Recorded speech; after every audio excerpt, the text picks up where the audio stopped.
रमिते डाँडा कत्रो बम्पर हो भने चाहिँ हामी दुईजना यो रमिते डाँडामा छौँ है पन्बूदेखि यतापट्टि अनि यहाँबाट चाहिँ एकदमै दामी दामी ठाउँहरू देख्दैछ हो यता सनसेट हुनु लागेको छ अनि यता पर टिस्टा हो यो बिचमा टिस्टा बग्छ उता प्लेन्सहरू देख्दैछ यता माकुम हामी चाहिँ आएको यो तलबाट हो अहिले घुम्दै घुम्दै घुम्दै तल पुग्नुपर्छ ओ पारी गाउँ आएको छ फेरि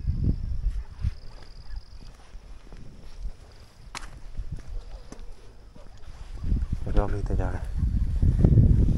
यहाँ पो फोटो खिच्दो रहेछ क्या मान्छेहरूले नि म त कहाँनिर रहेछ भनेर नि पन्बूमा त यस्तो नहुनु पर्ने आमामा फेरि यहाँबाट उँधो त अन्त सँगै रहेछ नि हौ थेट पारितिर पहिरो गएको हेर हाइवेले गर्दाखेरि पहिरो गएकोदेखि यतापट्टिको चाहिँ हाम्रो गाउँ त्यहाँ पुग्नुपर्छ अब हामी चारैतिर यस्तो छ है साथीभाइ उता त सँगै रहेछ नि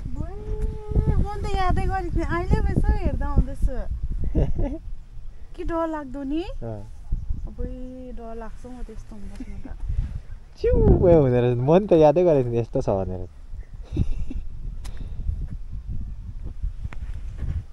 पन्बूदेखि यतापट्टिको अर्को डाँडा हो यो चाहिँ यहाँ पछाडितिर होमस्टेहरू पनि छ दोकानहरू पनि छ हो हावा डाँडा एकदम दामी छ यहाँबाट चाहिँ ओह्रालो डेडली देख्दो रहेछ अम्बो कस्तो डरलाग्दो डाँडा रहेछ नि खुट्टा फुस्केर लड्यो भने सिधै उन्त जाने रहेछ त नि होइन यो पोल चाहिँ कसरी गाड्यो त्यहाँ गएर कुन त नि थेट तेरिका त्यो डेन्जर है चिउ चिउ हुने रहेछ नि चिउ चिउ हुने रहेछ है यहाँबाट चाहिँ साथीभाइ